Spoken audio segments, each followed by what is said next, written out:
You understand? Ilé tán ti bí yín gangan wọ́n ti ní oríkì tí wọ́n ń kì tó máa ń kiri àwọn baba ńlá bàbá yín bẹ̀ yẹn.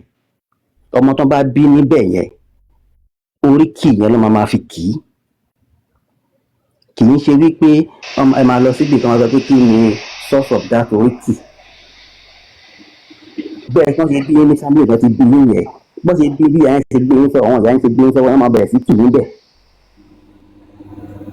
Ó dà pé ẹ gbọ́ ìbéèrè tí mo bí yín sà. A ti establish oríkì. Kí ló máa ń mú oríkì jáde?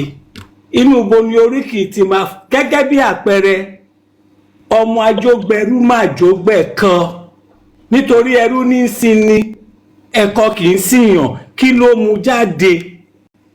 Níbo ni origin yẹn ti wá? Bàbá mi bá tì í bẹ́ẹ̀ rí ajẹ́pọ̀ máa tì í ẹ máa lọ. Sà, ó dà pé ẹ gbọ́ question mi sà. Ọmọ ọlọ́fọ̀ ọmọ ọjọ́ búre láre ikú gbọ́dọ̀ ju kán lọ. Kí ni ó mú oríkì yẹn jáde is the simple question. Ẹni tó mo ti dá yín lóhùn sí mi bọ́n ṣe ń kì í oríkì tó ń fi kì í yẹn gangan ló máa jẹ́ tẹ́ mọ definition bí tẹ́ ti wá. Sir, you are not getting what I'm asking. Uncle Yomi ẹni sọ̀rọ̀ bá mi pín ìsìn ẹni sọ̀rọ̀ ẹ má bínú that I interject. So ẹ jẹ́ ká ṣe báyìí. Now bí Uncle Yomi ṣe fún wa ní example yẹn, right? Two things can be true at the same time. The first, okay, so here's the thing. Ẹ jẹ́ ká follow train of thought yẹn. Uncle Yomi sọ pé kí ló máa ń bí oríkì, right? Wọ́n dẹ̀ wá ṣe àpèjúwe kan. Àpèjúwe yẹn, if you are following what he is saying, sir, lójú ti tèmi, right? Nǹkan tí wọ́n try láti sọ ní wípé ó ní historical action kan tó ṣẹlẹ̀. Thank you, sir. Tí wọ́n wá àdìmọ́ tó wá jẹ́ pé bóyá a conglomerate of all of those things, right? Ni wọ́n wá put together ní wá di oríkì. Possibility too that there may be some other things bóyá tó wà esoteric ni o àbí bóyá inú Ifá ló ti jáde in the beginning nígbà tí family yẹn tán bẹ̀rẹ̀ tí ìran yẹn tó bẹ̀rẹ̀ òun náà ó possible ṣe ń sàn nìkan tí mo sọ but specifically èyí tí àwọn gbé jáde yẹn that specific two examples tí wọ́n gbé jáde yẹn ó mean wípé in the history of that lineage at some point wọ́n ní ẹrú tí wọ́n tó dẹ̀ pé nǹkan kan ṣẹlẹ̀ pẹ̀lú àwọn ẹrú yẹn, right? And then they added it to the lineages oríkì.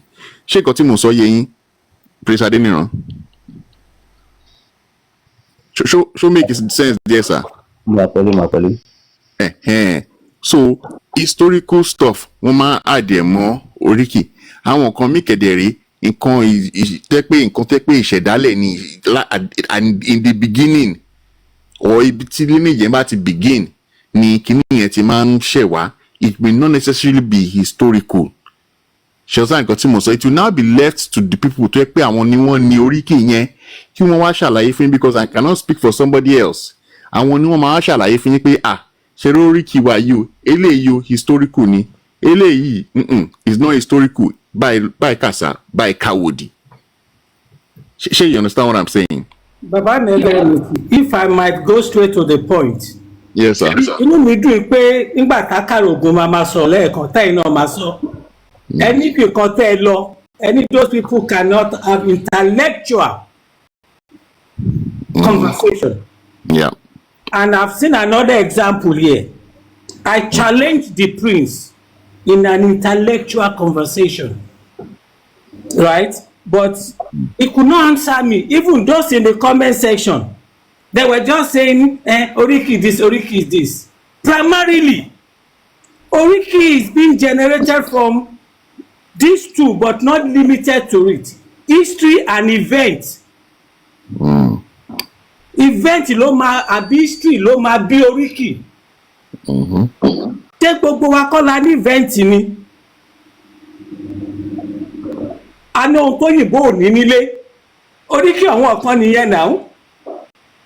A lówó sílẹ̀ kó yìnbó. Ifá tó yìnbó. Nìyẹn náà. Ifá tó yìnbó. Ṣèbọn tẹ́lẹ̀ torúkọ yẹn ni. Ìgbà tó yìnbó gbé tọ́sán pé àwọn gbé technology wà. Àwọn tó sọ pé Ifá jó yìnbó lọ. Ibi tí mò ń lọ nìyẹn gangan sà. Lẹ́rí mi nígbà míì akọ àbọ̀ ẹ̀kan gan ó tún wọ́ọ̀sì ju ẹni tí ò lè rí ọ̀rọ̀.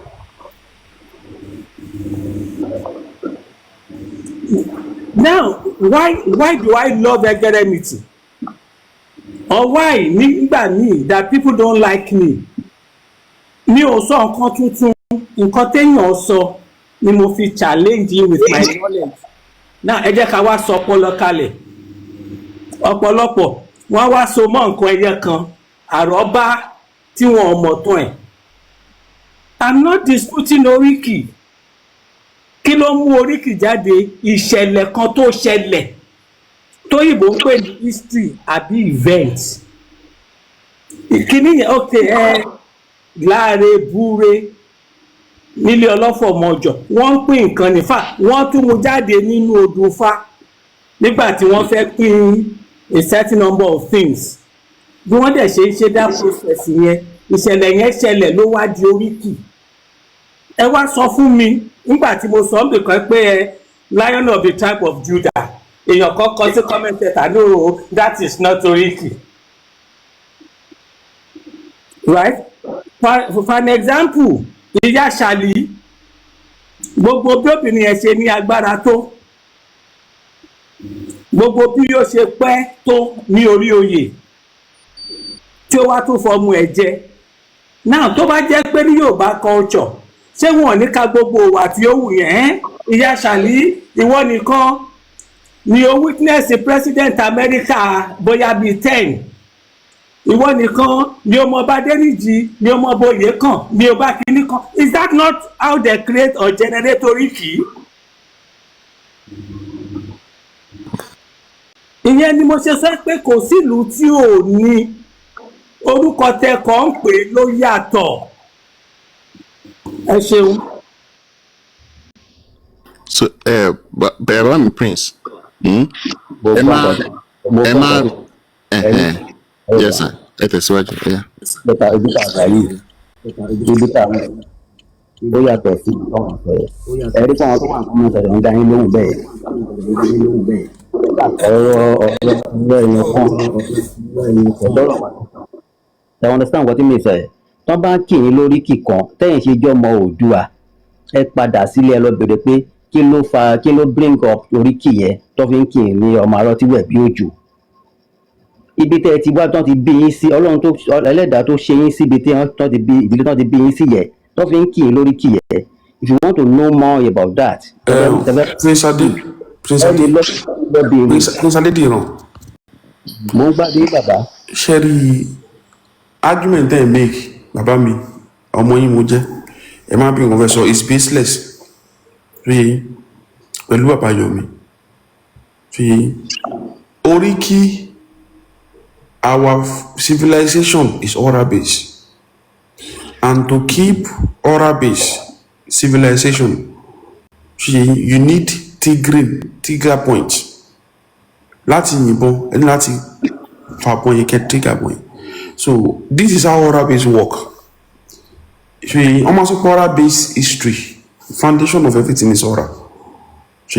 Foundation of everything. Aura will outlive written knowledge. Because aura is the foundation, is the traditions. Written knowledge will disappear. A multi predicting, I'm a prophet. In the next 50 years, there will be a lot of limited writings. So there will be more aura, vocal conversation. So a lot of keyboard. Keyboard kò ní fi bẹ́ẹ̀ tà mọ́. So mo ṣe ń tàn sí. Sherry, Mr. Akaraogo, ẹ̀yin ṣe mr ẹni sùúrù ẹ̀yin ṣe mr now ẹ má pè mí mr nǹkan tí mo mi kàn láìkí mr ni ṣe ẹ má fi mr àkàrà ogun ní ṣe ọmọ yín mo jẹ́ ṣe so ẹ jẹ́ kí n sọ̀rọ̀ yìí bàbá kò yẹ pé mò ń sọ̀rọ̀ pé láti fi takò yín mo ìdẹ̀ support bàbá Yomi but when somebody see a logic you need to actually talk about the logic nǹkan tẹ́ ń sọ is an event gbogbo nǹkan tí bàbá in fact bàbá Yomi sọ pé history and event no it's not history and event ṣe yẹ yín gangan history is an event gangan fún wa rẹ̀ ṣe history is an event gangan fún wa rẹ̀ so nǹkan tí wọ́n sọ ni pé oriki come from an event it can be you personal oriki orúkọ ẹ pé àsọmọ ẹ láṣàbí oriki orúkọ ni àbí but ọmọ sọmọ ẹ láṣàbí is an event tó ń ṣẹkùn oríkì ìdílé àwọn ọmọ Oníkòyí ni wá kí ló tó fi àwíjọ Oníkòyí because Oníkòyí ò ń sinmi ogun ìran Oníkòyí ò ṣe kí Oníkòyí kí ló tó Oníkòyí sinmi ogun nǹkan báyìí ló ṣe bí Kòyí ẹni tó jó Oníkòyí bó ṣe jẹ́ nílé is an event oríkì ìdílé àwọn ọmọ Lísàbí agbóngbàkalà ń bolẹ̀ sí wá ọmọ Ẹ̀gbá ni mí ọmọ Lísàbí ta ló ń jẹ́ Lísàbí gan àwa Lísàbí kinní kan àṣebáyìí kí ló dé Lísàbí nǹkan tó ṣe tá a fi ń pè wọn lọ́mọ Lísàbí lílé ọmọ Oòduà ní wágbá Odùduwà ló jẹ́ unifying figure fún àwọn orúmọlẹ̀ event ni every oriki come from an event and why does oriki important for you not to lose your identity so wọ́n máa mú oral knowledge is like triggering point ni tẹ́ bá fẹ́ lo oral knowledge ṣe bí fa ṣe ń ṣe like wọ́n lè sọ pé gúre tó yẹ yín ẹnìkan jẹ gúre lórí àkìtàn tó yẹ yín bó ṣe jẹ gúre yẹn ó kú ẹnìkejì jẹ ó kú ẹnìkẹta ó jẹ ó kú wọn wá fẹ́ káwọn èèyàn jẹ gúre wọ́n wá sọ kíní yẹn wọ́n á sọ di event wọ́n lè fi lọ mórí kíkan ó jẹ gúre kú àbí wọ́n lè sọ pé ẹnìyẹn bóyá wọ́n ń yè ni bóyá gúre solve problem wọ́n sọ pé ẹnìyẹn jẹ gúre ó jè wọ́n mi mọ́ bọ́ ṣe wọ́n máa kó rẹ̀ ni o it is because something happen so tọ́mọ máa sọ pé àkírétọ́ thinking á sọ pé ìgbà kan wá àwọn bàbá yín gbogbo tó wà lẹ́kùn lè wọ́n fẹ́ ìgbà tí wọ́n fẹ́ ni gbogbo wọn bá kú wọ́n ṣe kí wọ́n lórí kìyẹn it's also an event so tẹ́ bá hági pẹ̀lú wọn èmi ò rí logic ń bẹ̀ because ifá tó wà nínú ifá gbogbo nǹkan tó kọ́ sínú ifá is also an event ó jẹ́ rílu ó jẹ́ nípa àfiwé bí yín kó máa fẹ́ wọn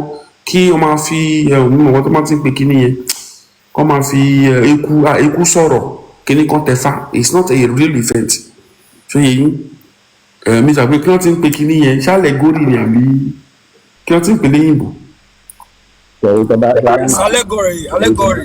allegory bẹ́ẹ̀ ni so nǹkan tí bàbá Yomi sọ ni pé this oriki nǹkan tẹ́ ń sọ pé ṣe everything comes the trigger point so of an event is called oriki. nǹkan tí mo sọ. nǹkan tí mo kàn fẹ́ kẹ́ ẹ understand nìyẹn. ṣàjẹ̀ mẹ́sì tó ń jẹ́ rírà bíi malam la lè máa sọ nǹkan tẹ́ ń sọ yìí sí gbogbo aláìsíkà sí you want to know more about your history I mean your generation go back to your house.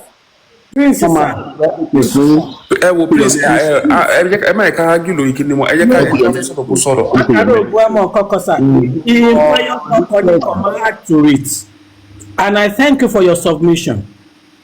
Now I add history to the event. The reason why I add history to the event ni pé ordinarily event ló máa ń mú oríkì jáde. Now tó bá wá preserve ẹ̀ tó bá wá pass ẹ̀ on ibẹ̀ ni ó ti wá di history but first it was an event, right?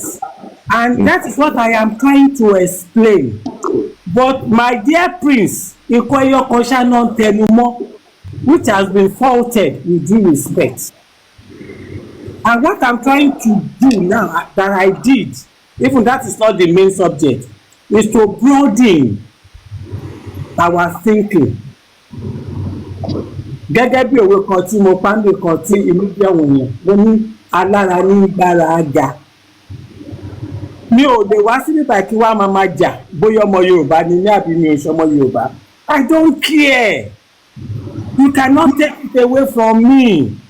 I know who I am. I know where I come from. I know what I represent.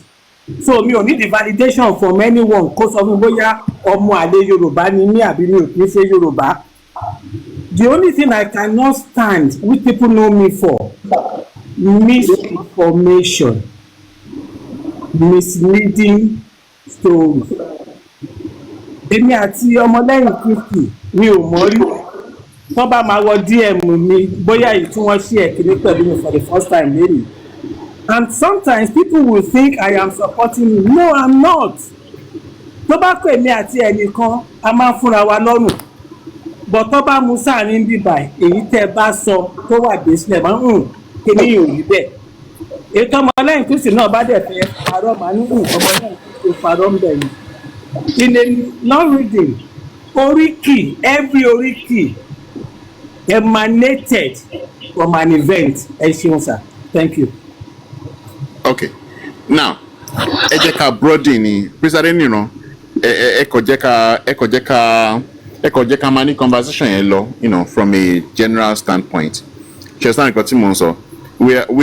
Life is is filled with learning across the board. Ṣé gẹ́ nǹkan tí mò ń sọ? So ẹ jẹ́ ká kàn máa ní conversation yẹn lọ. Now, Uncle Yomi brought the idea of Prince Charles, right? Wípé wọ́n ní I don't want to misquote him. Ó dàbí nǹkan tí wọ́n sọ ní pé Prince Charles náà pé wọ́n ní oríkì. Okay. Nígbè kò sí. Ẹ tún ṣàlàyé bẹ̀yẹn gẹ́gẹ́ bí àpẹẹrẹ. Ẹ mọ̀ pé ó fẹ́ Diana. Bẹ́ẹ̀ni. Ó fẹ́ Camilla. Nígbà tí ìpínlẹ̀ kan ṣe Diana àfilẹ̀. Allegedly wọ́n lè sẹ́nu kú.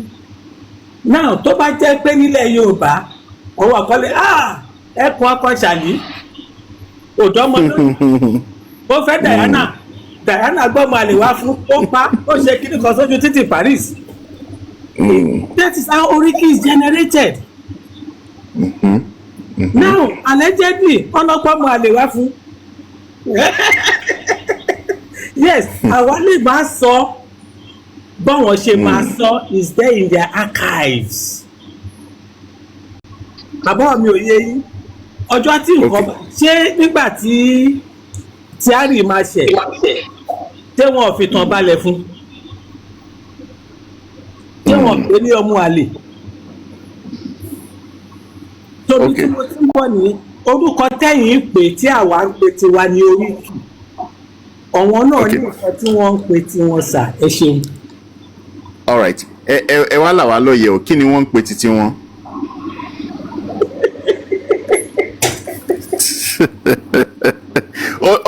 No, okay, so okay, let me don't let me put you on that spot. No, I don't mind. No, ẹ kàn ní sùúrù. Mo ní the meeting if I put you on that spot. Okay. There are 3 words tí mo fẹ́ ká consider. Ìkan àwa la ní oríkì. Ìkejì wọ́n pè ní cognomen. Right? It has its roots in Latin. Ìkẹta, eulogy. It has its roots in Greek. Oriki, of course, it has its roots in Yoruba. Which one would you, out of those 3, right? Àwọn events tí ẹ sọ pé ó ṣẹlẹ̀ sí Diana yẹn tí àwọn English bá fẹ́ sọ, kí ni wọ́n máa how would they? The third one, do they have a name for it? The third they will call one. it an eulogy. Yes, sir. Okay, then, good. Now another one that is even similar. That we don't put things into it.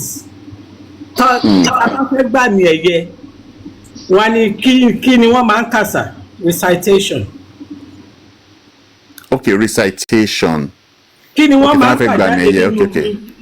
No, kí ni ìtumọ̀ recitation ṣe bí achievement the history àwọn nǹkan tó ṣẹlẹ̀ ni that is simple what I am bringing out for an example Wọlé Ṣóyínká ńgbà tó máa gba Nobel laureate or convocation graduation in some place téèyàn yẹn máa kà jáde báyìí tí wọ́n máa kà tí ó rí wá dẹ̀ máa wú àbí kò ṣẹlẹ̀ bẹ́ẹ̀ ni.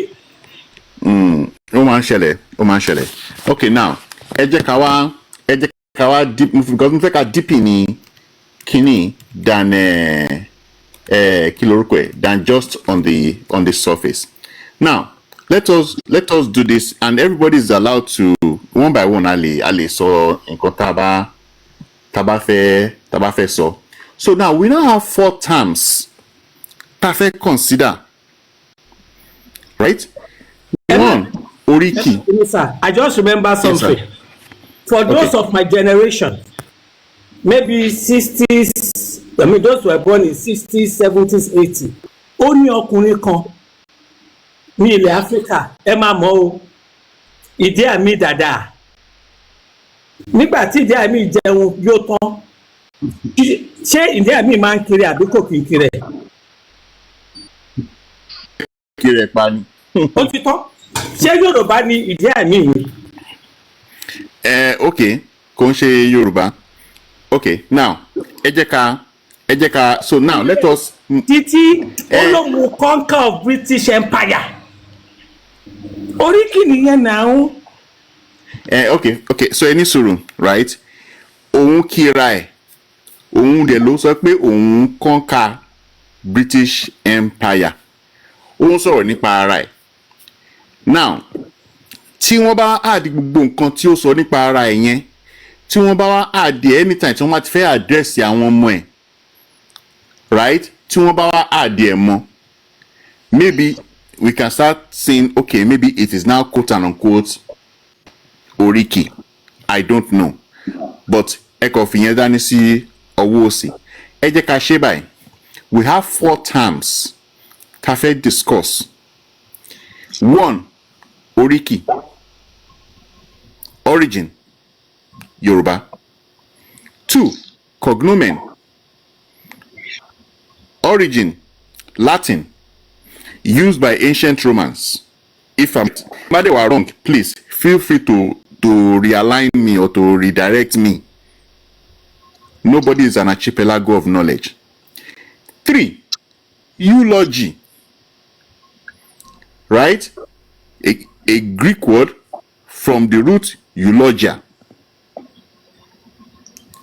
Recitation from the Latin word recitare or recitare if I recite R-A-C-I-T-A recitals R-A-C-I-T-A I think it's R-A-C-I-T-A-R no I or R don't quote me right but that word recitation has a Latin root right. Now if the recitation Uncle Yomide ṣàlàyé fún wa I can literally say recitation means to read out or to repeat something that has happened from in memory. So we have 4 terms. The question before us now is this: do those 4 terms mean the same thing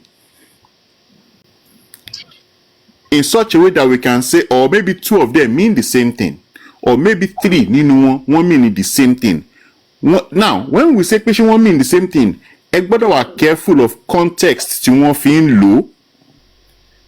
Is the content and the context used in the same way without any aberration? Tó bá ti jẹ́ bẹ́ẹ̀ they are the same. Tí ó bá ti rí bẹ́ẹ̀ then we must let everyone stand on their own without joining issues between those 4 words.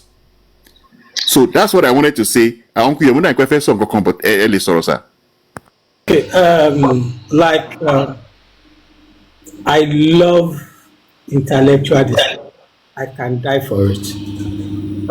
And I watch the gathering I go to. If If that place is not adding values, I wouldn't go. Because, yeah, oriki, it's a Yoruba word, right? Tí n bá fẹ́ sọ òyìnbó àgbẹ̀, màá ní praise head. Àbí oríkì. ẹ̀yin wí o èmi ò mọ̀ go ahead. Then something I don't love to do is to be repeating things tí mo bá ti sọ, so that we move forward. Then in all culture, ó lè má, just like tí a bá ń sọ Ìgbò wọ́n ní similar, simile, ó jọra, ó lè má jẹ́ exact the same. Just like kí ni nǹkan tó ó fa atótónu Sátánì or Satan kò kì í ṣèṣù. Àjàyí Crowther ó wí pé àgbogbo bí wọ́n ṣe ṣàlàyé ẹ̀yẹn ó fara pẹ́ èṣù, but nínú story tí wọ́n sọ kò sí nǹkan tó fara pẹ́ Ọbàtálá àbí Ṣàngó, adẹ̀jẹ́ lọ bẹ́ẹ̀ ṣóyè yìí. So nǹkan tí mò ń gbìyànjú láti sọ jáde, àwa làwa pè lórí kí n torí èdè wa ni, ọ̀wọ́n náà ní tiwọn tí wọ́n ń pè lórúkọ míì, òun lẹ ti yànnà náà yẹn. Àwọn orúkọ yẹn tún pọ̀ tó jẹ́ pé tí a bá wo nígbà ayé ẹ wo Oedipus Rex, it's a Greek play tí Ọlárótìmí adapt tí ó sọ the gods are not to blame. Ẹ wo àwọn òwe ńlá tó wà nínú gods are not to blame. Mélòó nu wa la lọ kàwé Oedipus Rex yẹn? Kí ni ó sọ̀rọ̀ ń pẹ̀? Ó sọ̀rọ̀ nípa orí àyànmọ́. The struggles of man begin at birth. It is me then that our play begins with the birth of a child. Pé ọmọ yìí o, ó máa pa ayé, ó máa pa bàbá ẹ̀ o. Ṣóyè yín. Tẹ́ bá pé ẹni Yorùbá ń sìn, aláwàlá ni kíní yẹn ní àkọọ́lẹ̀. But ẹ wo bí Ọlárótìmí ti lọ mú wá. In the Greek mythology, bí Yorùbá ṣe ní mythology, ní Greek náà ní mythology. Àti bẹ́ẹ̀ bẹ́ẹ̀ lọ, gbogbo ìlú náà ló ní mythology sà. Nǹkan tí mò ń gbìyànjú láti sọ nìyẹn. Bàbá, mo fọwọ́ àtọmọdé lẹ́nu o. Ṣé rí nígbà tó sọ̀rọ̀ nípa oríkì yẹn? Ẹ̀yin máa mélèé tẹ́ bá fẹ́ bẹ́ẹ̀ ni o. Ẹ máa mélèé tẹ́ bá ti fẹ́ bẹ́ẹ̀ ni, bọ̀ méjèèjì náà ló wúlò. Ṣé rí nǹkan tèmi kàn fẹ́ sáré Putin láàrin yẹn ni pé tó bá ti kan origin, ibi tí origin ti wà confused nìyẹn, because tẹ́ bá ka ìwé di Òfagúnwà gan, there are a lot of stories nínú ìwé yẹn tó jẹ́ pé tẹ́ bá lọ wo Greek mythology yẹn náà, ẹ máa rí àwọn ìtàn yẹn nínú Greek mythology. You understand? Tẹ́ bá ka Bible náà the same thing, Greek mythology yẹn náà sì máa já ó máa reflect nínú Bible. You have to really look into this for you to understand it. Ṣé rí àárín yẹn, ibẹ̀ yẹn ló yẹ ká ti kọ́kọ́ bẹ̀rẹ̀. Origin, ṣé rí origin yẹn ó ṣe pàtàkì gan, because ìpilẹ̀ṣẹ̀ ni gbogbo wa kàn jí náà lábára wa níbi tá a wà. Báwo la ṣe débẹ̀? Ìtàn Yorùbá tó ń sọ odò àtẹ̀wọ̀nrọ̀ kìnnìkan. There was a time tó jẹ́ pé àwọn èèyàn wọn rí bàálù rí. There was a time tó jẹ́ pé àwọn èèyàn mọ̀ pé wọ́n ń gun ẹṣin. Ṣé understand? And when you see all these things for the first time, you got to try to describe it to somebody that wasn't there. Ànọ̀ròkèrè tí ó bá ti lé kan ó máa dín. Wọ́n pe kinní kan ní Chinese whisper. Nígbà tọ́rọ̀ yẹn bá fi máa travel 100 miles or 100 or 10 years, ó máa change from the original source gangan tí ọ̀rọ̀ yẹn ti wá. Mo kọ́ fẹ́ ká ọkọ̀ dì yẹn mú ná. Ànípìlẹ̀ṣẹ̀ nígbà tí ọ̀làjú bẹ̀rẹ̀ sí máa dé tán ní ilẹ̀ ní ojúrere tí wọ́n wá sílẹ̀ ayé yẹn, they were talking about civilization. I'm going to apologize ahead of time, okay? Torí pé àwọn kankan wà tẹ́ máa gbọ́ lẹ́nu mi tó yẹ pé ẹ máa gbọ́ for the first time, and ó dẹ̀ lè máa align pẹ̀lú nǹkan tẹ́ ti lẹ́ẹ̀ni láti pẹ̀lú ti wà ní kékeré. She understand there are a lot of things tó jẹ́ pé àrò rárá àdẹ̀ sọ nípa ẹ̀ àwọn tó dẹ̀ mọ̀ nípa ẹ̀ wọn ò fẹ́ sọ nítorí pé kí ni they will become a bad it's going to damage their image. Why? Because people already accept this thing as a fact even though they're not true, but because everybody already accepted it and it has become fact and we already built upon it. That is why I'm going to stop here because just not to take too much of time.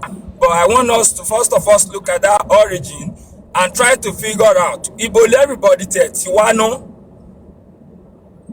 and also báwo kí ni Yorùbá fi ń kọ àkọsílẹ̀ kó tó di pé pépà dé kí náà fi ń ṣe ìṣirò, right? Wọ́n sá ṣe òǹkà wọ́n ṣe gbogbo nǹkan wọ̀nyí báwo náà yìí ń ṣe báwo lọ́ba ṣe ń ka àwọn èèyàn tó wà lágbègbè ẹ̀ báwo náà ṣe ń send information across the time and space, right? Nígbà ayé tiwọn gbogbo kíní gbogbo those are the questions we need to ask first, then on our quest now we will be finding answers. But we see answers everywhere but because we never asked the question, so we really never know that there were answers, and in most cases we actually hold on to the question as an answer.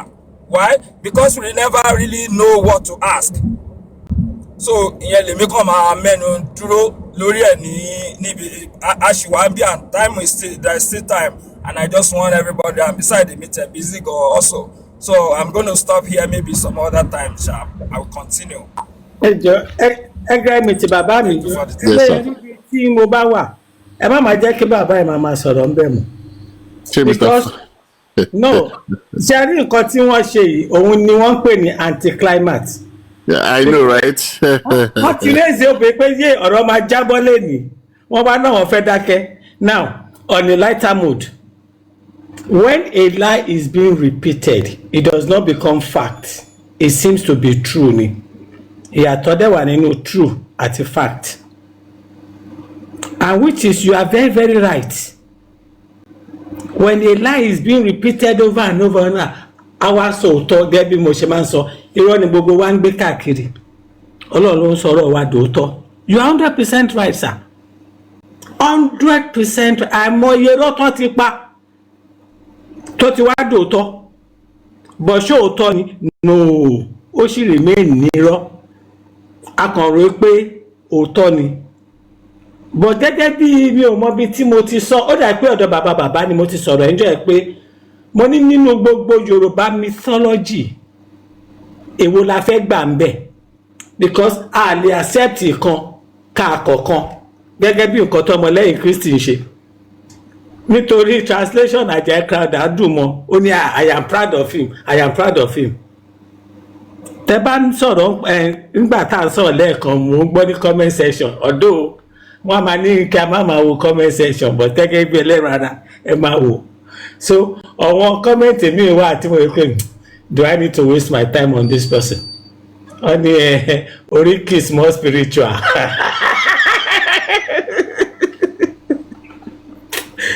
So èwo la fẹ́ gbà? Ṣé nítorí ó sùtù wa la ṣe gbà torí ara wa kò tọ́? Tó bá wá mú the same one tí kò bá sùtù wa àwa ní kò rí bẹ́ẹ̀. Ní ibì kan tí àwa ti wá tó báńkì kò sọ́kọ́ mo ró fólú ògbórí olórí kalẹ̀ lọ́sàn gangan, mélòó nù wa ni a fẹ́ jẹ́ kí wọ́n kì mọ́ wa? Ṣe boríkì náà ni àwọn bàbá yín ni wọ́n máa ń gbórí olórí kalẹ̀. Ẹ tó dẹ̀ gbórí olórí kalẹ̀ ṣé ó fi rúbọ ni àbó fi ṣe tutù? Ọba kan kì í mú jẹ iyì lọ́ba ń forí bíbẹ́ ṣe kìnnìkan. Honey, that one na praise. Anyway, ẹ wo máa yìí ẹ má máa fi wá sí score mi. Kí ni nǹkan tẹ́ ẹ fẹ́ sọ tá àti ìgbọ́ ni? Ìyẹn lè bí. Mo fẹ́ ẹ má bínú ṣẹ́ni mo ní different opinion. Okay, sir. Mo fẹ́ béèrè kan. Kí ni what is the difference between traditions and culture, and what is the importance of both? Ẹ ká kọ́ sọ the importance of the traditions and culture. Okay, now I think I can handle that instantly. Tradition àti culture yàtọ̀ wà ń bẹ̀. Ní Yorùbá, ẹyọkan àṣà, ẹyọkan ìṣe. Tá bá fẹ́ break ẹ̀ ní òyìnbó, culture simply means the way of life. That is the primary definition of culture. Tá bá fẹ́ wá go to the secondary definition, we can then put technology and so on. Now, tradition is now the practice. No, mọ̀ bóyá effect mi. Culture is the way of life, right? Tradition is how it's being practiced. Tẹ́ bá wo ọ̀rọ̀ wọn gẹ́gẹ́ bí ẹ tó ń sọ̀rọ̀ nípa oríkì, ẹ lọ wo gbólóhùn àwọn màmá wa. Tọ́mọ kékeré bá ti ń fẹ́ yọ ọ́ kankan, wọ́n ní o ti wá fẹ́ sọ ọ́ dàṣà. Meaning that culture is generated. Torí nǹkan tí a bá jọ jókòó pé òkè báyìí la ṣe ń ṣe nílẹ̀ wa, that is tradition. But ìwà báyìí nígbà tá a jí àtẹ́wọ́lá bálà, báyìí ni wọ́n ṣe ń ṣe, ọ̀nà báyìí náà ṣe máa ń rìn, bí àwọn èèyàn ṣe máa ń jí. Nísìnyí, ó dà pé n sọ̀rọ̀ ẹ náà bí báyìí, mo ní nísìnyí TikTok àti gbéwọ́ ó ti di culture, true or false? But anybody no, TikTok ó ṣe kíní Yorùbá kíní kan, but we have adopted it. Púpọ̀ nu wa tá a báyìí tí wá sí TikTok ń jọ́ kan ara wo balẹ̀. Baba, ẹ ṣeun gan. Mo disagree pẹ̀lú yín 100%. Okay. Because why? Kò ṣe pé nǹkan tẹ́ ẹ̀ sọ correct. But mo ṣì rí wípé 99% of we are getting things wrong. We are always putting culture in tradition in culture. Mo dẹ̀ máa kò ṣe pé mo fẹ́ sọ̀rọ̀ láti jẹ́ pé nǹkan tẹ́ ẹ̀ sọ correct, nǹkan tẹ́ ẹ̀ sọ correct but misplaced. So mo fẹ́ jẹ́ kí Baba gẹ́gẹ́ mi tì mí mo bóyá lè ṣe. No, Akarogun, I don't do like that o. Once you disagree, you must advance your logic, sir. Nǹkan tí mo fẹ́ advance logic náà mo kàn fẹ́ mo need Baba gẹ́gẹ́ mi tì mí àbí Baba bí ya big jokes. So mi fẹ́ mo disagree so mo dẹ̀ fẹ́ now mi mo bóyá ní tó lè help wa gbé portrait screen wọn síbi sójú kínní. Tí ẹ bá disagree, you must. Òun náà ni mo fẹ́ ṣe mo kàn ní mo fẹ́ kán lè gbé kíní yẹn jáde kó má dàbí pé mo sọ lórí. Ẹ jọ̀ta lórí ṣé ẹ portrait screen yẹn mo bá yín ṣe kíní yẹn. Báwo ni wọ́n ṣe ń ṣe? Ẹ̀yin ò mọ̀ nìyẹn tẹ́tí mi gbọ́dọ̀ ẹ̀yìn máa lè ṣe. Gẹ́gẹ́ bí a ti máa ya picture tí máa gbé sí orí. Tẹ́ máa gbé síbẹ̀. Mi ò mọ̀ bó ṣe ń ṣe o, but I can try. Okay, ẹ lè kọ́ ya ṣé rí nǹkan tí bàbá Yomi sọ is correct but bí wọ́n ṣe gbé fúnra wọn is not correct. Okay, kí lẹ fẹ́. Ẹ fi what is culture sí Google ká gbé what is culture jáde. What is culture? Okay. Because wọ́n gbé fúnra wọn ni mo disagree pẹ̀lú and mo fẹ́ yẹ kí I understand nǹkan tó sọ correct but wọ́n ṣe gbé fúnra wọn yẹn actually it's not like that. It is a programmed societal structure. Now lórí Google sí only culture is the shared beliefs, custom, social behavior, and way of life of a particular group of people. Ṣé yẹn tẹ́ yín lọ́rùn àbí kò tẹ́ yín lọ́rùn? Ẹ ṣeun ẹ wá fi meaning of culture síbẹ̀. ń bọ̀.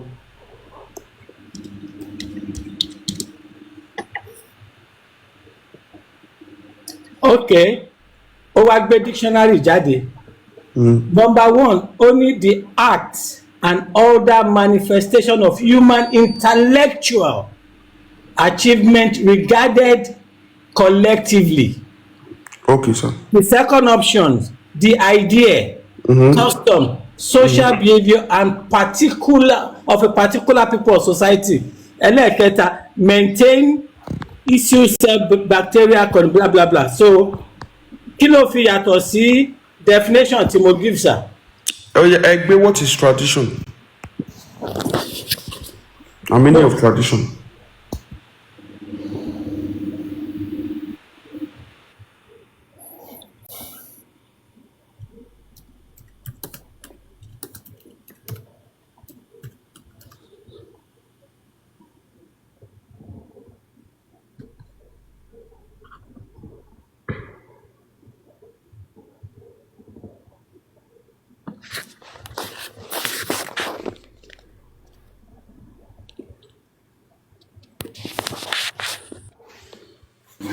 Tradition, the transmission of custom or belief from generation to generation, or the fact of being passed on the way in its way. Then, number two, only a doctrine believes to have a divine authority through, although not in scripture. So, oya mo ń gbọ́. Okay, tradition is the authority believed to have divine authority. So Now- it's a custom that has to be passed down. Sir, okay. The other one tó tún fẹ́ mú jáde Okay. nínú ó wá ní a long established custom or belief, right, that has been passed nígbà táwa bọ́ sí simile, ó sọ custom, ó sọ practice, ó sọ convention, ó sọ ritual, ó sọ ceremony, sir. Okay. So any ritual, ceremony, everything one be. Now, me mo ṣe bọ́dọ̀ pé ṣé meaning ni mo sọ wíkẹ́ check lẹ́kọ̀ọ́ àbí what is ẹ tún lè fi meaning sí meaning of tradition.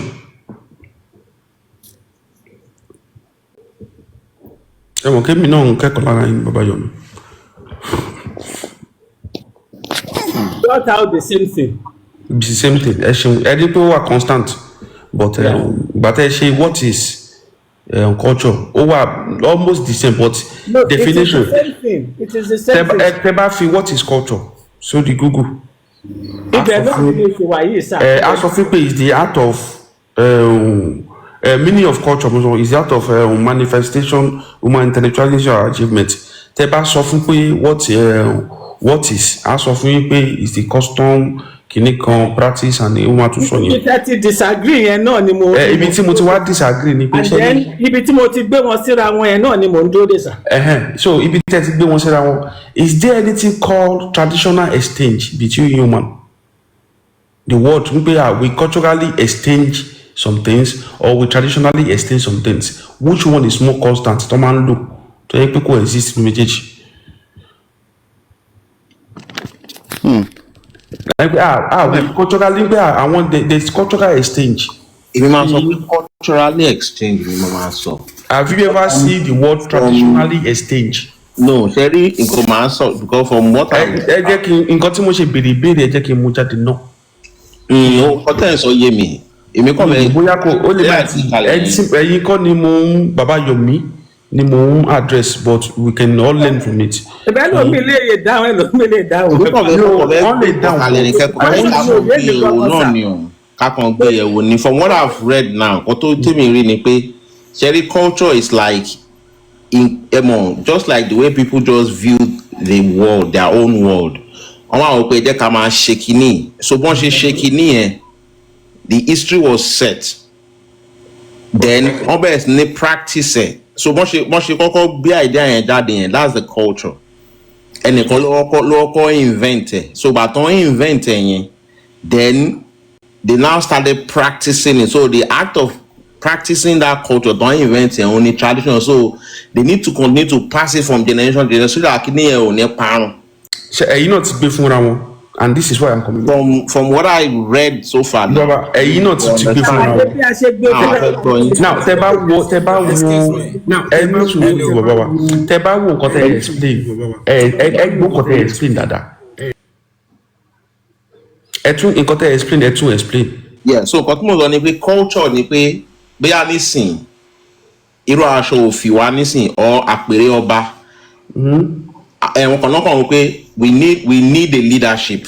Okay, how do we create the leadership? Wọ́n dẹ̀ create on the kíní ìdá. Okay, láti ní lọ́ba ṣe máa jọba rè and then so that's culture. So then láti bẹ̀ tó náà ti create culture yẹn then our best ni practice it or one pass it from generation to generation, the tradition. That's the way I understand it. But yeah, like I now said, nǹkan tí wọ́n á sọ pé gbé fúnra wọn. Right, sir. yeah. Now ẹ ka definition of tradition yẹn again kẹwàá ẹ máa understand wọ́n ti gbé fúnra wọn. Ta ló gbé fúnra wọn? Ṣé àwa la gbé fúnra wọn ni àbí? Bẹ́ẹ̀ni bàbá Gbénga náà wọ́n gbé fúnra wọn. No, ẹ̀yẹ wá ṣàlàyé ẹ̀ fún wa náà. Ṣé rí bàbá Yomi bẹ́ẹ̀ mi ṣe máa ń gbé clarity That one learn me come like it. so ẹ gbé fúnra wọn ṣe ẹni sùúrù bàbá wa bẹ́ẹ̀ mi ṣe máa ń gbé clarity my own way of modus of operandi. Bàbá wa ó máa ń yàtọ̀ díẹ̀ èmi fẹ́ bóyá ẹ lè get nǹkan tí mò ń sọ mo ṣe ń try gbé kẹ̀ka now bàbá yìí sọ pé culture is when people create an institution and they lay the foundation to certain people and the tradition is now how the people practice that institution but ìgbà tá a wo definition jẹ́ kí n tún lọ kúrò àìkú mo sọ lórí tẹ́ lọ wo definition of tradition. The definition of tradition or Kasupe, what is tradition? What is tradition? Ẹ jẹ́ kí n lo fún mi, mo fẹ́ kà lórí ni o.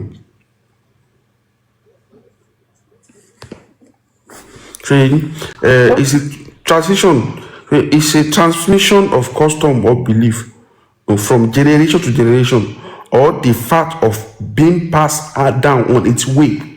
So is like a doctrine believed to be divine authority, true or not in scripture. Àwọn nǹkan tẹ́yìn bó sọ nìyẹn o. What is tradition?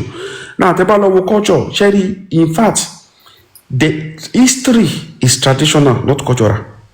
There's no cultural history. There's only traditional history. And once your history is being changed, Sherry, tradition. The foundation of tradition cannot change. Culture can change. That is why there's no traditional exchange between human. Even nobody have the facts, there's only cultural exchange.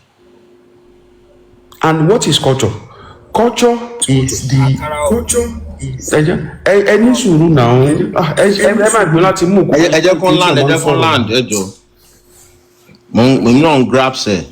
Sherry, culture is tradition ló máa ń bí culture. Culture lè bí tradition. Ẹ máa rí pé the word tradition over in extinct in our society of today, and that the word tradition is being replaced with religion. In our society today, tradition is going to extinction.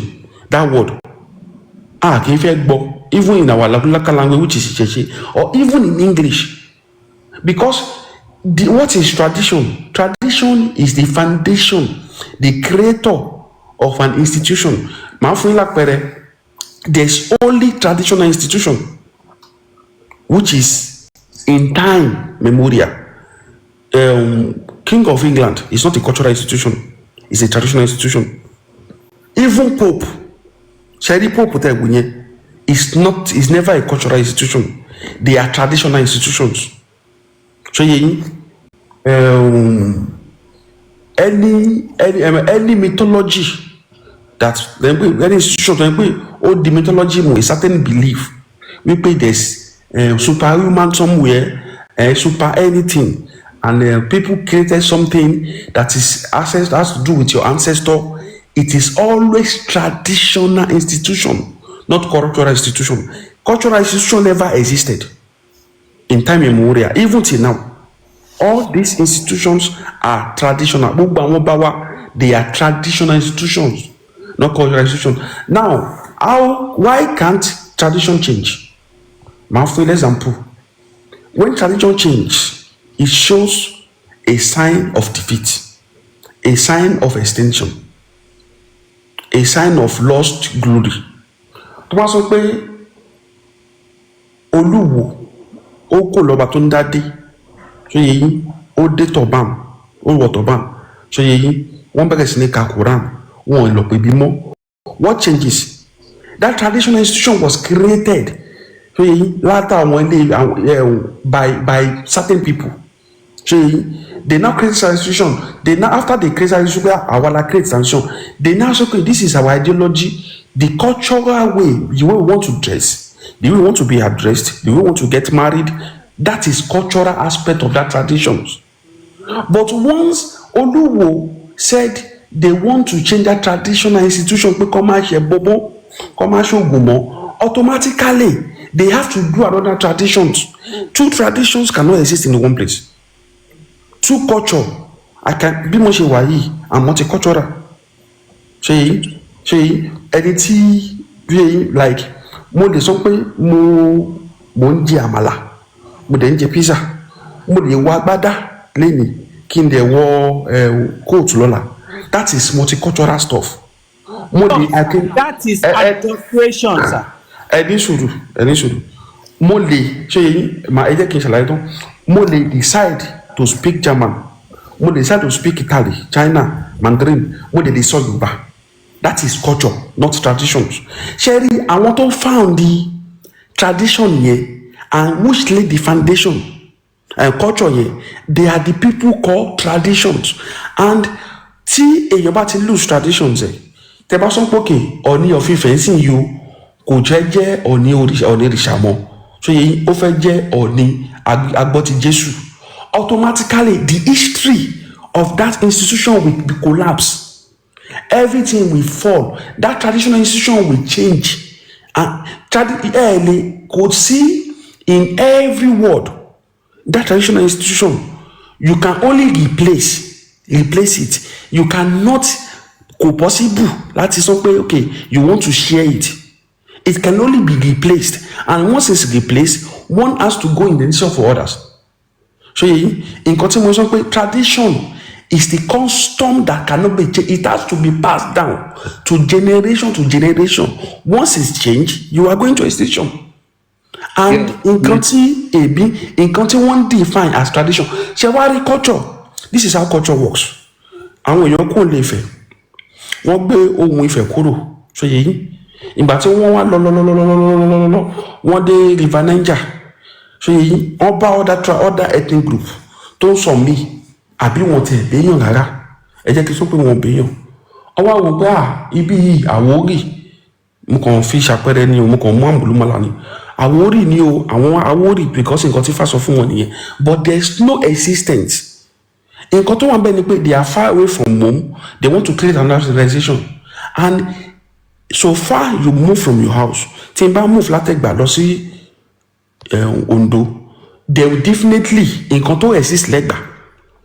Bí àwọn ewé igi ṣe ó lè jẹ́ ẹranko tí mi ò rí lẹ́gbàá rí, bóyá bí omi kan ṣe rí, bóyá àpàlà lẹ́gbàá àwa nápàtà lóńdó kò sápàtà, bóyá ìyẹ̀pẹ̀ wọn dúdú tọ̀dọ̀ wá pupa. Ṣé then tí n bá wá débẹ̀ ṣẹ́gi tí n bá báyàn bẹ̀, I will borrow from their language because of the interactions, the food, the clothes. Then that is cultural exchange.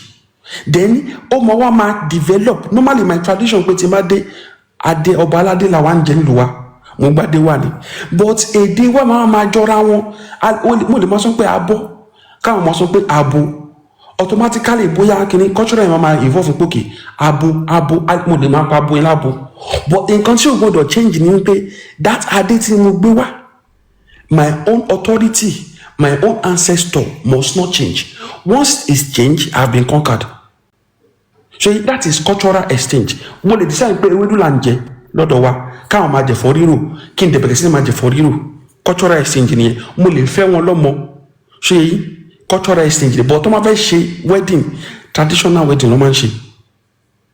Traditional wedding lẹ gbọ́dọ̀ ṣe. Because it has to be constant. Nǹkan tó ṣe máa ń gbé traditional wedding. What is constant? That is passed down to generation to generation is tradition. Why the way, the rituals, everything you do is the cultural aspect. Nǹkan tí mo sọ pé ẹ gbé fúnra wọn, tẹ́ bá wo definition yẹn, or tẹ́ bá wo importance, wípé tradition is history, tradition is ancestry. So and cultural is the way your ancestors practice their traditions. Nǹkan tí mo sọ pé gbé fúnra wọn nìyẹn, explanation mi tí mo fẹ́ fún yín nìyẹn, so ẹ ṣeun. ẹgẹrẹ mi tí mi ò mọ̀ bóyá ẹ ní ọ̀rọ̀ kí n tó fọ́ lójú pátápátá simply. Okay.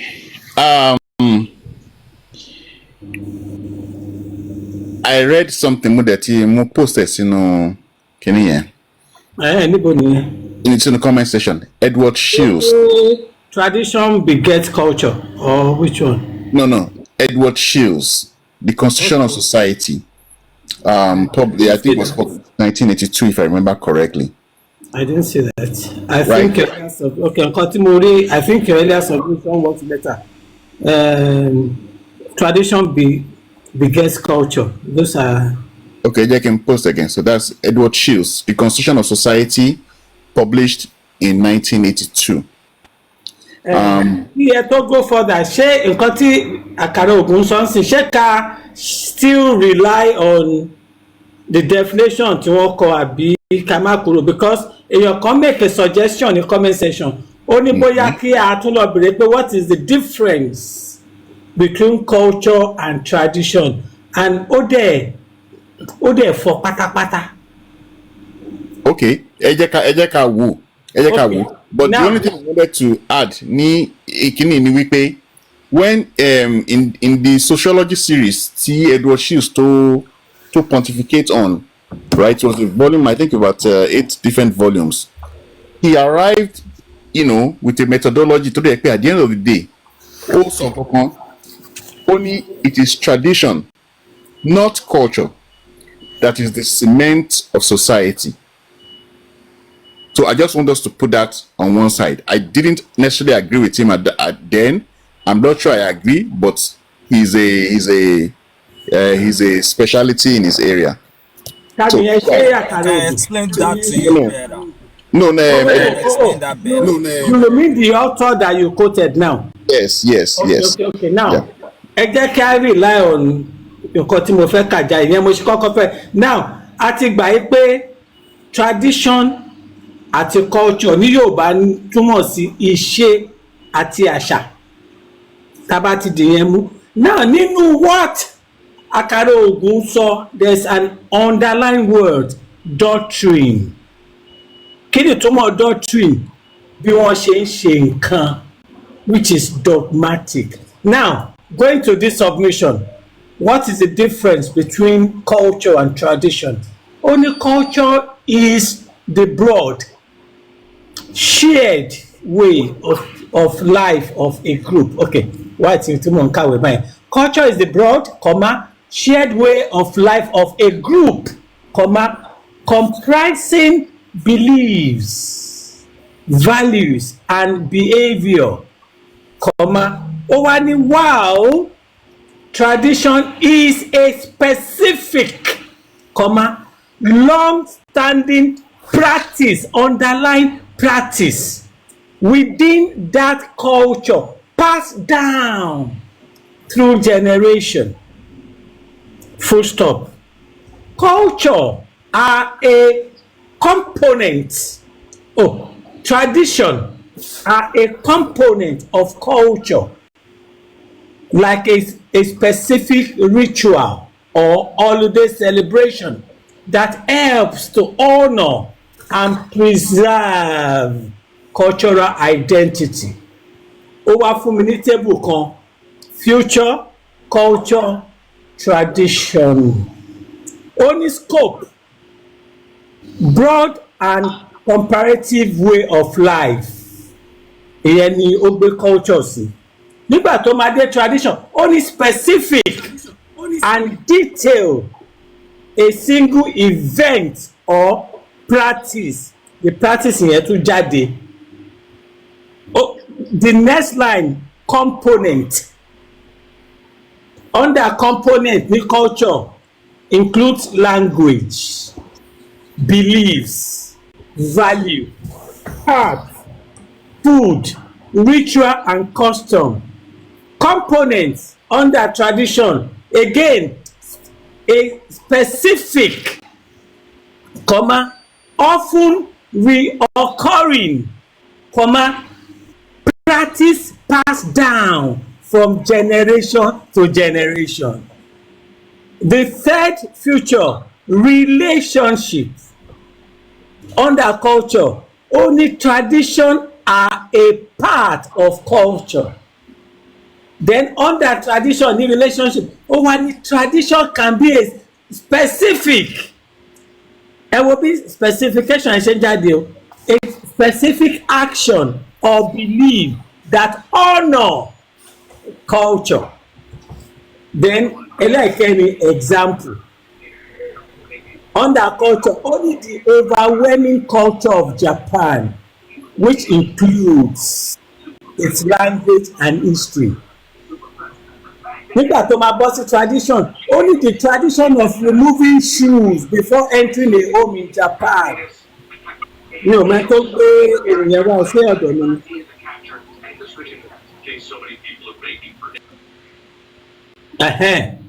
Which ìkànnì máa yẹn o, ẹ wo bí àlàáfíà ṣe wá wá ń sìn.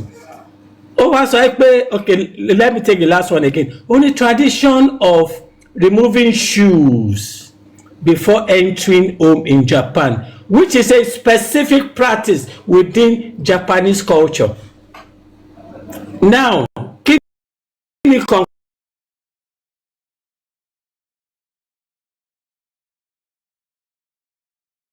ǹlẹ́ ọmọ olùkọ́ àyèyọ̀ tọ́yàdóòlù bínú ọ̀yàdóòlù wọlé tètè mo mú jọba mọ́ fa àlàlà joyè èèmọ̀ jẹ èèyàn tó solúkọ pẹ̀lẹ́ àlówó èèyàn tó solúkọ pẹ̀lẹ́ àbímọ èèyàn tó solúkọ pẹ̀lẹ́ wọn aṣọ òwò wọn ajéèrè èmi solúkọ pẹ̀lẹ́ mo lówó mo bímọ mo so òwò mo jèrè kẹ́tẹ́kẹ́tẹ́ lọ́yàgùn délé ra ràkúnmí lọ́yàgùn dájà ṣẹ ẹsẹ̀ ọ̀yàdólú lọ́yàgùn délé epo lẹ́fín jọ́mọ́ ǹlẹ́ ọmọ olùkọ́ àyèyọ̀ tọ́yàdóòlù bínú ọ̀yàdólú wọlé tètè mo mú jọba mọ́ fa àlàlà joyè èèmọ̀ jẹ èèyàn tó solúkọ pẹ̀lẹ́ àlówó èèyàn tó solúkọ pẹ̀lẹ́ àbímọ èèyàn tó solúkọ pẹ̀lẹ́ wọn aṣọ òwò wọn ajéèrè èmi solúkọ pẹ̀lẹ́ mo lówó mo bímọ mo so òwò mo jèrè kẹ́tẹ́kẹ́tẹ́ lọ́yàgùn délé ra ràkúnmí lọ́yàgùn dájà ṣẹ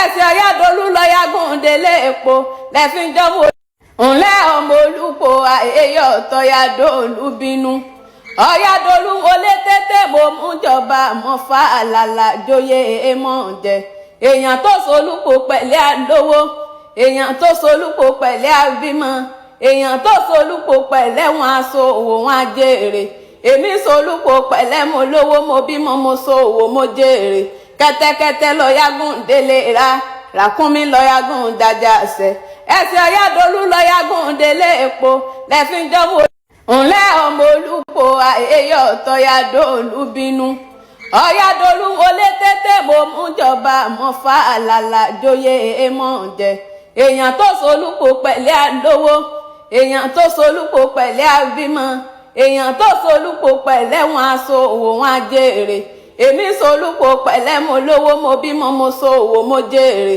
kẹ́tẹ́kẹ́tẹ́ lọ́yàgùn délé ra ràkúnmí lọ́yàgùn dájà ṣẹ ẹsẹ̀ ọ̀yàdólú lọ́yàgùn délé epo lẹ́fín jọ́mọ́ ǹlẹ́ ọmọ olùkọ́ àyèyọ̀ tọ́yàdóòlù bínú ọ̀yàdólú wọlé tètè mo mú jọba mọ́ fa àlàlà joyè èèmọ̀ jẹ èèyàn tó solúkọ pẹ̀lẹ́ àlówó èèyàn tó solúkọ pẹ̀lẹ́ àbímọ èèyàn tó solúkọ pẹ̀lẹ́ wọn aṣọ òwò wọn ajéèrè èmi solúkọ pẹ̀lẹ́ mo lówó mo bímọ mo so òwò mo jèrè kẹ́tẹ́kẹ́tẹ́ lọ́yàgùn délé ra ràkúnmí lọ́yàgùn dájà ṣẹ ẹsẹ̀ ọ̀yàdólú lọ́yàgùn délé epo lẹ́fín jọ́mọ́ ǹlẹ́ ọmọ olùkọ́ àyèyọ̀ tọ́yàdóòlù bínú ọ̀yàdólú wọlé tètè mo mú jọba mọ́ fa àlàlà joyè èèmọ̀ jẹ èèyàn tó solúkọ pẹ̀lẹ́ àlówó èèyàn tó solúkọ pẹ̀lẹ́ àbímọ èèyàn tó solúkọ pẹ̀lẹ́ wọn aṣọ òwò wọn ajéèrè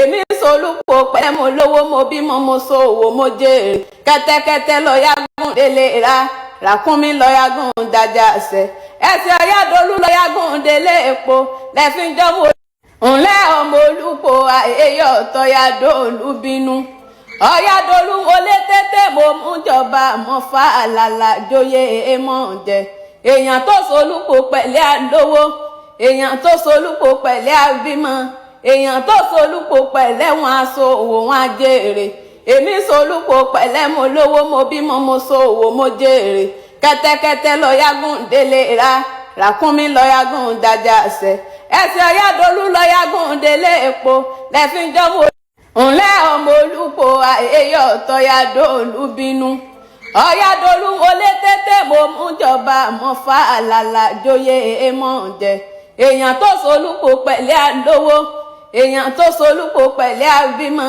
èèyàn tó solúpo pẹ̀lẹ́ wọn aṣọ òwò wọn ajéèrè èmi solúpo pẹ̀lẹ́ mo lówó mo bímọ mo so òwò mo jèrè kẹ́tẹ́kẹ́tẹ́ lọ yágùn délé ra ràkúnmí lọ yágùn dájà àṣẹ ẹsẹ̀ ọ̀yádolú lọ yágùn délé epo lẹ́fín jọ́mọ ńlẹ́ ọmọ olúpo àyèyọ̀ tọ́yádolú bínú ọ̀yádolú olé tètè mo mú jọba mo fa àlàlà joyè èèmọ̀ jẹ èèyàn tó solúpo pẹ̀lẹ́ àlówó èèyàn tó solúpo pẹ̀lẹ́ àbímọ èèyàn tó solúpo pẹ̀lẹ́ wọn aṣọ òwò wọn ajéèrè èmi solúpo pẹ̀lẹ́ mo lówó mo bímọ mo so òwò mo jèrè kẹ́tẹ́kẹ́tẹ́ lọ yágùn délé ra ràkúnmí lọ yágùn dájà àṣẹ ẹsẹ̀ ọ̀yádolú lọ yágùn délé epo lẹ́fín jọ́mọ ńlẹ́ ọmọ olúpo àyèyọ̀ tọ́yádolú bínú ọ̀yádolú olé tètè mo mú jọba mo fa àlàlà joyè èèmọ̀ jẹ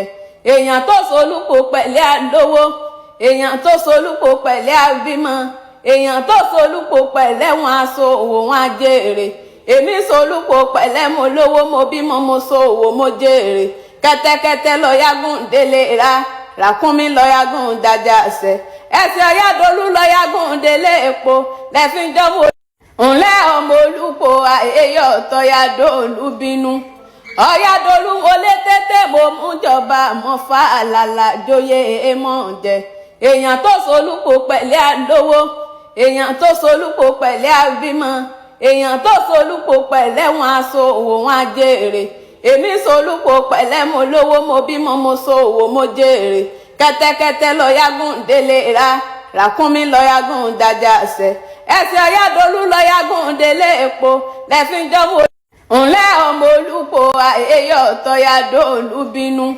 ọ̀yádolú olé tètè mo mú jọba mo fa àlàlà joyè èèmọ̀ jẹ èèyàn tó solúpo pẹ̀lẹ́ àlówó èèyàn tó solúpo pẹ̀lẹ́ àbímọ èèyàn tó solúpo pẹ̀lẹ́ wọn aṣọ òwò wọn ajéèrè èmi solúpo pẹ̀lẹ́ mo lówó mo bímọ mo so òwò mo jèrè kẹ́tẹ́kẹ́tẹ́ lọ yágùn délé ra ràkúnmí lọ yágùn dájà àṣẹ ẹsẹ̀ ọ̀yádolú lọ yágùn délé epo lẹ́fín jọ́mọ ńlẹ́ ọmọ olúpo àyèyọ̀ tọ́yádolú bínú ọ̀yádolú olé tètè mo mú jọba mo fa àlàlà joyè èèmọ̀ jẹ èèyàn tó solúpo pẹ̀lẹ́ àlówó èèyàn tó solúpo pẹ̀lẹ́ àbímọ èèyàn tó solúpo pẹ̀lẹ́ wọn aṣọ òwò wọn ajéèrè èmi solúpo pẹ̀lẹ́ mo lówó mo bímọ mo so òwò mo jèrè kẹ́tẹ́kẹ́tẹ́ lọ yágùn délé ra ràkúnmí lọ yágùn dájà àṣẹ ẹsẹ̀ ọ̀yádolú lọ yágùn délé epo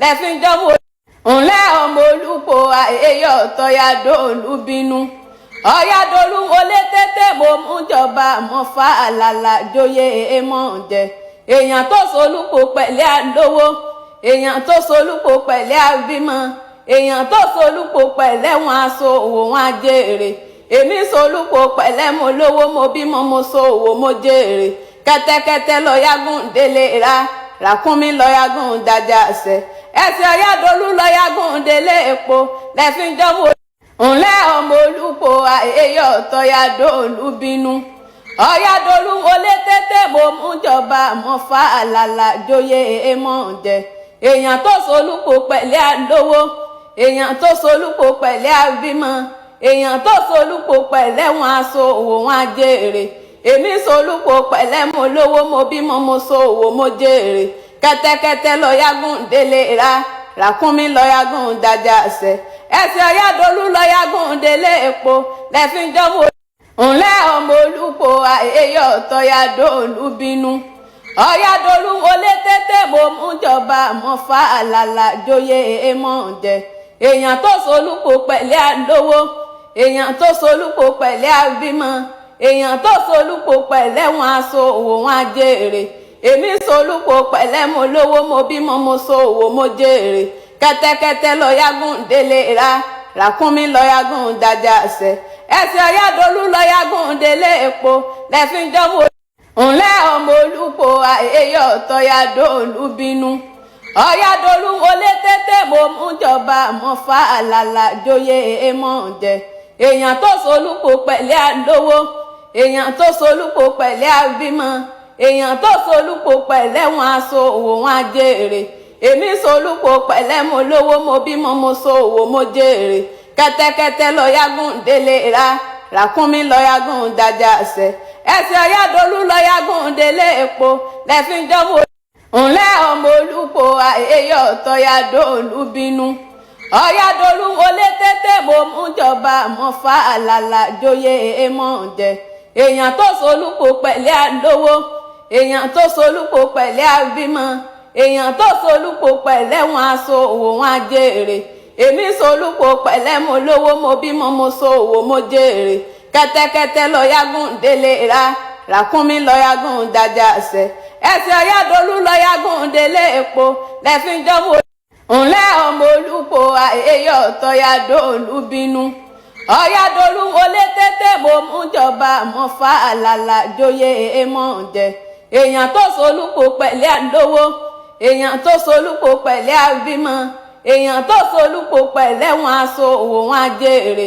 èmi solúpo pẹ̀lẹ́ mo lówó mo bímọ mo so òwò mo jèrè kẹ́tẹ́kẹ́tẹ́ lọ́yàgùn délé ra ràkúnmí lọ́yàgùn dájà ṣẹ ẹsẹ̀ ọ̀yàdọ́lù lọ́yàgùn délé epo lẹ́fíńjọ́mọ́ ńlẹ́ ọmọ olùpò àyèyọ̀ tọ́yàdọ́lù bínú ọ̀yàdọ́lù wọlé tètè mo mú jọba mo fa àlàlà joyè èèmọ̀ jẹ èèyàn tó solúpo pẹ̀lẹ́ àlówó èèyàn tó solúpo pẹ̀lẹ́ àbímọ èèyàn tó solúpo pẹ̀lẹ́ wọn aṣọ òwò wọn ajéèrè èmi solúpo pẹ̀lẹ́ mo lówó mo bímọ mo so òwò mo jèrè kẹ́tẹ́kẹ́tẹ́ lọ́yàgùn délé ra ràkúnmí lọ́yàgùn dájà ṣẹ ẹsẹ̀ ọ̀yàdọ́lù lọ́yàgùn délé epo lẹ́fíńjọ́mọ́ ńlẹ́ ọmọ olùpò àyèyọ̀ tọ́yàdọ́lù bínú ọ̀yàdọ́lù wọlé tètè mo mú jọba mo fa àlàlà joyè èèmọ̀ jẹ èèyàn tó solúpo pẹ̀lẹ́ àlówó èèyàn tó solúpo pẹ̀lẹ́ àbímọ èèyàn tó solúpo pẹ̀lẹ́ wọn aṣọ òwò wọn ajéèrè èmi solúpo pẹ̀lẹ́ mo lówó mo bímọ mo so òwò mo jèrè kẹ́tẹ́kẹ́tẹ́ lọ́yàgùn délé ra ràkúnmí lọ́yàgùn dájà ṣẹ ẹsẹ̀ ọ̀yàdọ́lù lọ́yàgùn délé epo lẹ́fíńjọ́mọ́ ńlẹ́ ọmọ olùpò àyèyọ̀ tọ́yàdọ́lù bínú ọ̀yàdọ́lù wọlé tètè mo mú jọba mo fa àlàlà joyè èèmọ̀ jẹ èèyàn tó solúpo pẹ̀lẹ́ àlówó èèyàn tó solúpo pẹ̀lẹ́ àbímọ èèyàn tó solúpo pẹ̀lẹ́ wọn aṣọ òwò wọn ajéèrè èmi solúpo pẹ̀lẹ́ mo lówó mo bímọ mo so òwò mo jèrè kẹ́tẹ́kẹ́tẹ́ lọ́yàgùn délé ra ràkúnmí lọ́yàgùn dájà ṣẹ ẹsẹ̀ ọ̀yàdọ́lù lọ́yàgùn délé epo lẹ́fíńjọ́mọ́ ńlẹ́ ọmọ olùpò àyèyọ̀ tọ́yàdọ́lù bínú ọ̀yàdọ́lù wọlé tètè mo mú jọba mo fa àlàlà joyè èèmọ̀ jẹ èèyàn tó solúpo pẹ̀lẹ́ àlówó èèyàn tó solúpo pẹ̀lẹ́ àbímọ èèyàn tó solúpo pẹ̀lẹ́ wọn aṣọ òwò wọn ajéèrè èmi solúpo pẹ̀lẹ́ mo lówó mo bímọ mo so òwò mo jèrè kẹ́tẹ́kẹ́tẹ́ lọ́yàgùn délé ra ràkúnmí lọ́yàgùn dájà ṣẹ ẹsẹ̀ ọ̀yàdọ́lù lọ́yàgùn délé epo lẹ́fíńjọ́mọ́ ńlẹ́ ọmọ olùpò àyèyọ̀ tọ́yàdọ́lù bínú ọ̀yàdọ́lù wọlé tètè mo mú jọba mo fa àlàlà joyè èèmọ̀ jẹ èèyàn tó solúpo pẹ̀lẹ́ àlówó èèyàn tó solúpo pẹ̀lẹ́ àbímọ èèyàn tó solúpo pẹ̀lẹ́ wọn aṣọ òwò wọn ajéèrè èmi solúpo pẹ̀lẹ́ mo lówó mo bímọ mo so òwò mo jèrè kẹ́tẹ́kẹ́tẹ́ lọ́yàgùn délé ra ràkúnmí lọ́yàgùn dájà ṣẹ ẹsẹ̀ ọ̀yàdọ́lù lọ́yàgùn délé epo lẹ́fíńjọ́mọ́ ńlẹ́ ọmọ olùpò àyèyọ̀ tọ́yàdọ́lù bínú ọ̀yàdọ́lù wọlé tètè mo mú jọba mo fa àlàlà joyè èèmọ̀ jẹ èèyàn tó solúpo pẹ̀lẹ́ àlówó èèyàn tó solúpo pẹ̀lẹ́ àbímọ èèyàn tó solúpo pẹ̀lẹ́ wọn aṣọ òwò wọn ajéèrè èmi solúpo pẹ̀lẹ́ mo lówó mo bímọ mo ṣòwò mo jèrè kẹ́tẹ́kẹ́tẹ́ lọ́yàgùn délé ra ràkúnmí lọ́yàgùn dájà ṣẹ ẹsẹ̀ ọ̀yádolú lọ́yàgùn délé epo lẹ́fíjọ́mọ́ ńlẹ́ ọmọ olúpo àyèyọ̀ tọ́yàdolú bínú ọ̀yádolú olé tètè mo mú jọba mo fa àlàlà joyè èèmọ̀ jẹ èèyàn tó solúpo pẹ̀lẹ́ àlówó èèyàn tó solúpo pẹ̀lẹ́ àbímọ èèyàn tó solúpo pẹ̀lẹ́ wọn aṣọ òwò wọn ajèrè èmi solúpo pẹ̀lẹ́ mo lówó mo bímọ mo ṣòwò mo jèrè kẹ́tẹ́kẹ́tẹ́ lọ́yàgùn délé ra ràkúnmí lọ́yàgùn dájà ṣẹ ẹsẹ̀ ọ̀yádolú lọ́yàgùn délé epo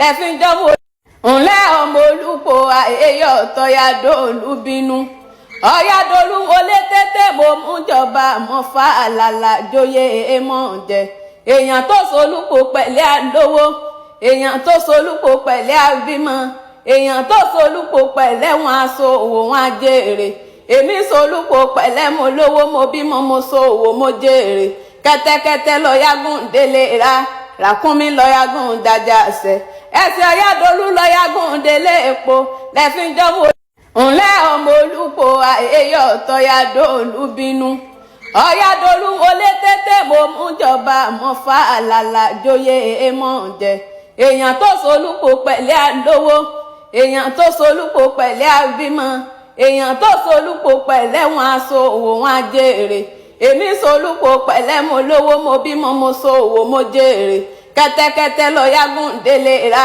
ràkúnmí lọ́yàgùn dájà ṣẹ ẹsẹ̀ ọ̀yádolú lọ́yàgùn délé epo lẹ́fíjọ́mọ́ ńlẹ́ ọmọ olúpo àyèyọ̀ tọ́yàdolú bínú ọ̀yádolú olé tètè mo mú jọba mo fa àlàlà joyè èèmọ̀ jẹ èèyàn tó solúpo pẹ̀lẹ́ àlówó èèyàn tó solúpo pẹ̀lẹ́ àbímọ èèyàn tó solúpo